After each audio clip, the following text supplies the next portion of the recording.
नमस्कार, कैसे हैं आप लोग। उम्मीद करता हूं कि आप लोग बहुत बेहतर होंगे। एसएससी सीजीएल 2025 का मेंस का जो एग्जाम है वो कब तक हो सकता है, लास्ट ईयर का जो ट्रैक रिकॉर्ड है वो क्या कुछ रहा, 2022, 2023, 2024 में आपका प्री होने के बाद कितने टाइम ड्यूरेशन के बाद मेंस हुआ, उस पर बात करेंगे। यानी कि ओवरऑल मेंस का एग्जाम कब तक हो सकता है, इसका मैं आपको आइडिया देने वाला हूं। उसके अलावा जो प्री का रिजल्ट है वो कब तक आ सकता है, लास्ट ईयर का ट्रैक रिकॉर्ड क्या रहा, उसके बेस पे कितना टाइम लगता है, आपका आंसर की के बाद आपका जो प्री का रिजल्ट है वो आने में कितना टाइम लगता है, इस बार कितने टाइम ड्यूरेशन के बाद आपका प्री का जो रिजल्ट है वो आ सकता है। उसके अलावा क्या कुछ इस बार चैलेंजेस आपके होने वाले हैं उस पर बात करेंगे। उसके अलावा आपकी जो एक्सपेक्टेड कट ऑफ है वो क्या कुछ रह सकती है, कितने मार्क्स वाले जो एस्पिरेंट हैं उनको मेंस की प्रिपरेशन में लग जाना चाहिए, इन सब पॉइंट पे इस सिंगल वीडियो में हम लोग बात करने वाले हैं। ये वीडियो आप सभी के लिए बहुत ज्यादा हेल्पफुल होने वाला है, तो चलिए स्टार्ट करते हैं। उसके अलावा आप सभी जो सीपीओ वाले एस्पिरेंट जो बहुत लंबे समय से परेशान थे कि फाइनल जो रिजल्ट है वो कब तक आएगा, तो फाइनली एसएससी ने आपको दिवाली का गिफ्ट दे दिया है। कल दिवाली के दिन पे आपका सीपीओ 2024 का जो फाइनल आपका रिजल्ट है वो डिक्लेयर हो चुका है। तो जिन भी एस्पिरेंट का यहाँ पे फाइनली सिलेक्शन हो गया है उनको ढेर सारी कांग्रेचुलेशन। आप जिंदगी में और आगे बढ़िए और अपनी लाइफ में आपने जो भी सोचा है वो आप उसे अचीव करिए। बाकी जिन एस्पिरेंट का अभी सिलेक्शन नहीं हुआ, जो स्ट्रगलिंग फेज में है, उनसे यही कहना चाहता हूं कि लगातार मेहनत करते रहिए, एक ना एक दिन आपको सफलता जरूर मिलेगी। बाकी दिवाली के मौके पर आरडब्ल्यूए ने भी आपको दिवाली का गिफ्ट दे दिया। अगर आप किसी भी कॉम्पिटिटिव एग्जाम की प्रिपरेशन कर रहे हैं, चाहे सेंट्रल गवर्नमेंट एग्जाम की प्रिपरेशन कर रहे हैं जैसे कि एसएससी, रेलवे, बैंक, या किसी स्टेट गवर्नमेंट एग्जाम की प्रिपरेशन कर रहे हैं जैसे यूपी की, बिहार की, राजस्थान की, कहने का मतलब यह है कि किसी भी एग्जाम की अगर आप प्रिपरेशन कर रहे हैं तो आरडब्ल्यूए के जितने भी कोर्सेस आपके हैं उन पे आपको फ्लैट 20% का यहाँ पे डिस्काउंट मिल रहा है। लेकिन ये याद रखना है कि ये आपको जो ऑफर है वो केवल और केवल 23 अक्टूबर तक ही मिल रहा है।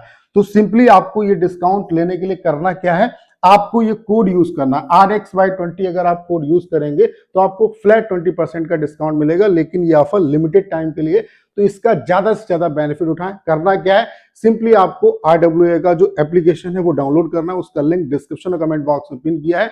एप्लीकेशन को डाउनलोड करने के बाद अपना जो पसंदीदा कोर्स है वो चुनना है।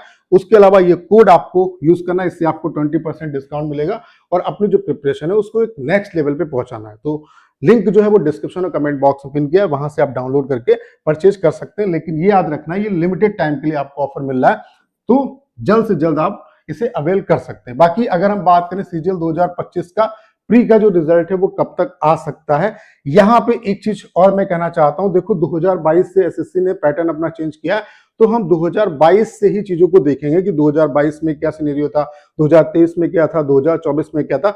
उसके अलावा इस बार एक चीज और है, अगर नॉर्मली चीजें चलती हैं तो नॉर्मल केस ये है आपका। उसके अलावा आपको पता है कि कोर्ट केस भी कई पड़े हुए हैं। अगर बीच में कुछ कोर्ट केस का चैलेंजेस वगैरह आ जाता है तो चीजें कुछ भी हो सकती है। फिर प्री का भी कुछ नहीं कह सकते, मेंस का भी कुछ नहीं कह सकते, लेकिन नॉर्मल केस में जो चीजें हैं वो यहाँ पे हम लोग एक्सप्लेन करने वाले हैं। ठीक है, 2022 की अगर हम बात करें तो 2022 का जो प्री का एग्जाम था वो 1 तारीख से लेकर के 13 दिसंबर तक हुआ था और इसका जो रिजल्ट आया था वो 9 फरवरी को रिजल्ट जो है वो डिक्लेयर हो गया था। यानी कि 58 डेज में इन्होंने जो रिजल्ट था वो डिक्लेयर कर दिया था। यानी कि आप यहां से समझ सकते हो, यानी कि प्री के एग्जाम होने के बाद 2 महीने के अंदर रिजल्ट आपका आ गया था 2022 में। 2023 की अगर हम बात करें तो एग्जाम जो था वो 14 से 27 जुलाई के बीच में हुआ और इसका जो रिजल्ट आया था वो 19 सितंबर को आया था। यानी कि 54 डेज में यहां पर भी रिजल्ट आ गया था। यानी कि ये भी यहां पर भी कह सकते हैं कि एग्जाम होने के बाद 2 महीने के अंदर यहां पर भी 2023 में भी रिजल्ट जो है वो प्री का डिक्लेयर हो गया था। 2024 की अगर हम बात करें तो एग्जाम जो हुआ था वो 9 से 26 सितंबर के बीच में हुआ। जो रिजल्ट डिक्लेयर हुआ वो 5 दिसंबर को आया। यानी कि 70 दिन के बाद एग्जाम, प्री का एग्जाम होने के 70 दिन के बाद रिजल्ट आया। यानी कि प्री के एग्जाम के बाद 2 महीने 10 दिन में रिजल्ट आ गया। तो मोटा मोटी यहां से अगर देखा जाए तो ऑन एन एवरेज ये समझ में आता है कि प्री एग्जाम होने के बाद 2 महीने के अंदर जो रिजल्ट है वो आपका डिक्लेयर हो जाता है। तो आपको पता है कि आपका जो एग्जाम है वो 12 से आपका 26 सितंबर तक हुआ, फिर री एग्जाम 14 अक्टूबर को कराया गया। हालांकि यहाँ पर ये भी मैं कह देना चाहता हूँ कि री एग्जाम में यहाँ पे बहुत बड़े लेवल पे इन्होंने स्कैम किया, क्योंकि मैक्सिमम उन एस्पिरेंट का री एग्जाम कराया जिनको कोई प्रॉब्लम नहीं थी, जिन्होंने फीडबैक पोर्टल पे कंप्लेन भी नहीं की, उनका री एग्जाम कराया। और जो वाकई में जेन्युइन एस्पिरेंट थे, जिनका री एग्जाम होना चाहिए था, उनका री एग्जाम नहीं हुआ। उसके अलावा ये जो एग्जाम है इसको ओवरऑल आपका इजी शिफ्ट में डाला गया है, लेकिन इसका जो पेपर का लेवल है वो मॉडरेट टू हाई था। ठीक है, तो यहाँ पे 14 अक्टूबर को री एग्जाम हुआ, यानी कि ओवरऑल जो पेपर है वो 14 अक्टूबर को आपका ओवरऑल जो प्री का एग्जाम है वो कंप्लीट हो गया। तो यहां से 2 महीने आप लेके चल सकते हो, अक्टूबर के बाद नवंबर दिसंबर, यानी कि हम कह सकते हैं कि मिड दिसंबर तक आपका जो रिजल्ट है वो आने के हाईली चांसेस रहेंगे।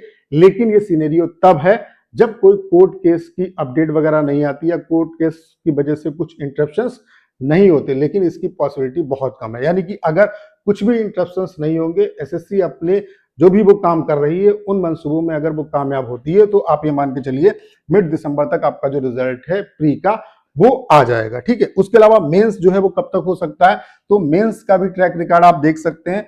सीजीएल 2022 का आपका प्री का जो एग्जाम ओवर हुआ था वो 13 दिसंबर को ओवर हुआ था और मेंस 2 मार्च से स्टार्ट हुआ। ठीक है, उसके अलावा जो रिजल्ट इसका आया था वो 9 फरवरी को आया। तो आप देख सकते हैं 9 फरवरी को रिजल्ट आया और 2 मार्च को मेंस हो गया, यानी कि विद इन 1 मंथ यहाँ पे मेंस का जो एग्जाम है वो करा लिया गया। ऐसे यहां पर भी आप देख सकते हैं सीजीएल 2023 में 27 जुलाई को प्री ओवर हुआ और 25 अक्टूबर से मेंस स्टार्ट था।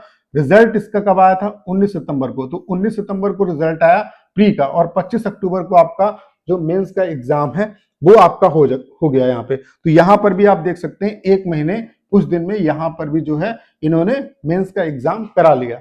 1 महीने मोटा मोटी आप मान सकते हो। ऐसे यहाँ पर भी आप देख सकते हो सीजीएल 2024 में 26 सितंबर को प्री का एग्जाम ओवर हुआ, 18 जनवरी से मेंस स्टार्ट हुआ।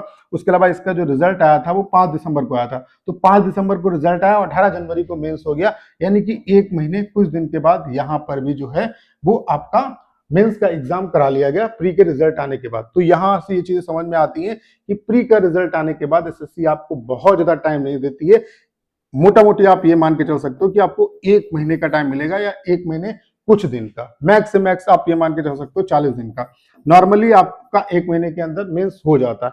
तो अगर मिड दिसंबर तक आपका रिजल्ट आएगा प्री का, तो आप ये मान के चलिए कि मिड जनवरी, यानी कि जनवरी में अगर चीजें सही रही तो आपका ये मेंस का जो एग्जाम है वो भी करा लेंगे। अब ये कह रहे हैं कि हम सिंगल शिफ्ट में कराएंगे, तो सबसे बड़ा डाउट यही है कि सिंगल शिफ्ट में कैसे करा सकते हैं, जबकि वैकेंसी अभी 14,500 और ये इंटरनली डाटा आया जिसमें 15,000 प्लस वैकेंसी, और ये वैकेंसी 16,000 या 17,000 भी जा सकती है। तो 2-3 सिनेरियो हो सकते हैं। हो सकता है ये वैकेंसी जो बढ़ी हुई वैकेंसी वो ड्रॉप कर लें, ठीक है। उसके अलावा ये कम गुना बच्चों को क्वालिफाई करें। तो एसएससी इस चीज को भी मेंशन नहीं करती है कि वो एग्जैक्ट कितने गुना बच्चों को क्वालिफाई करेगी। नॉर्मली 9 से 10 गुना बच्चे क्वालिफाई होते हैं। तो 15,000 प्लस वैकेंसी है, 1.5 लाख प्लस 1.5 लाख के आसपास जो बच्चा है वो यहाँ पे मेंस के लिए क्वालिफाई होगा। और 1.5 लाख बच्चों का एग्जाम एक दिन में कराना एसएससी का जो प्रेजेंट सिनेरियो चल रहा है उसको देख के पॉसिबल नहीं है, क्योंकि उसी दिन इन्हें टाइपिंग भी करानी है, ठीक है। प्री का एग्जाम ये सही से नहीं करा पाए। उसके अलावा कट ऑफ की अगर हम बात करें तो चीजें आपको समझ में आ गई होंगी कि अगर सारा सिनेरियो सही रहा, एसएससी के मन मुताबिक काम हुआ, तो चीजें ये हो सकती हैं कि प्री का रिजल्ट जो है वो मिड दिसंबर तक आ सकता है, मेंस जो है वो मिड जनवरी तक आपका हो सकता है या जनवरी में हो जाएगा।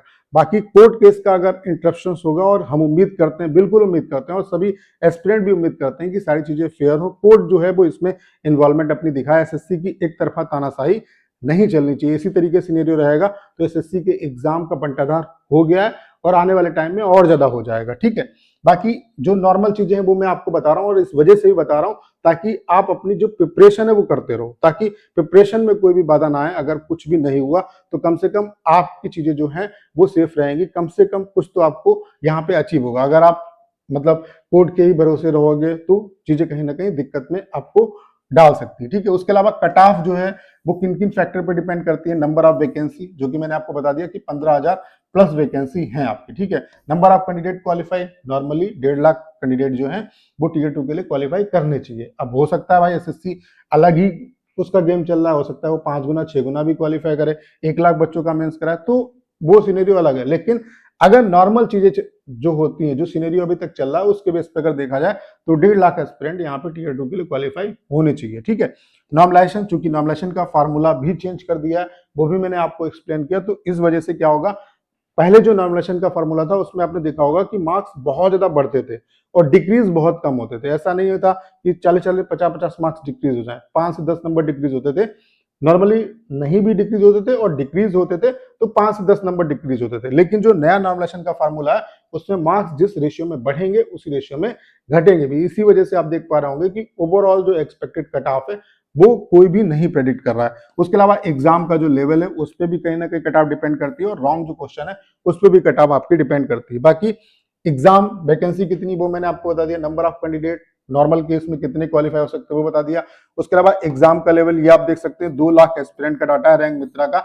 यहाँ पे सबसे ज्यादा जो हार्ड शिफ्ट है इसका जो एवरेज स्कोर है वो 99.22 रहा है, जबकि लास्ट ईयर की अगर हम बात करें तो 113 था। तो यहाँ पर भी आप देख सकते हैं कि लगभग 13 नंबर का यहाँ पे डिफरेंस है हार्ड शिफ्ट में। तो ऐसा नहीं कि पेपर का लेवल लास्ट ईयर से और ज्यादा हार्ड था। यहाँ पे स्टूडेंट के मार्क्स कम आने का एक रीजन ये भी है कि पेपर जो है वो इन्होंने सर्वर की वहां पे प्रॉब्लम रही, इंटरफेस नया था। उसके अलावा आंसर की में ढेर सारे यहाँ पे पंगे किए हैं। बच्चों के एवरेज जो अटेम्प्ट है वो कहीं ना कहीं इंक्रीज हो रहे हैं। किसी बच्चे ने 80 किया उसका 86 दिखा रहा है। उसके अलावा जो आंसर्स हैं वो चेंज किए, तो कई पंगे रहे जिसकी वजह से ये चीजें जो हैं वो डिक्रीज हुई हैं। ठीक है, बाकी अगर ऑन पेपर देखा जाए तो अगर एवरेज स्कोर जाहिर सी बात है कम है तो पेपर का लेवल हाई ही माना जाएगा और इसी के हिसाब से आपकी कट ऑफ भी बनेगी। ठीक है, बाकी नॉर्मलाइजेशन का जो फार्मूला है वो भी चेंज हो गया। पहले ये फार्मूला था तो यहाँ पे क्या था कि इजी शिफ्ट वालों को नुकसान होता था और हार्ड शिफ्ट वाले जो बच्चे थे उनको यहाँ पे फायदा होता था। लेकिन जो नया फार्मूला है, चूंकि यहाँ पे ऐसा क्यों होता था, क्योंकि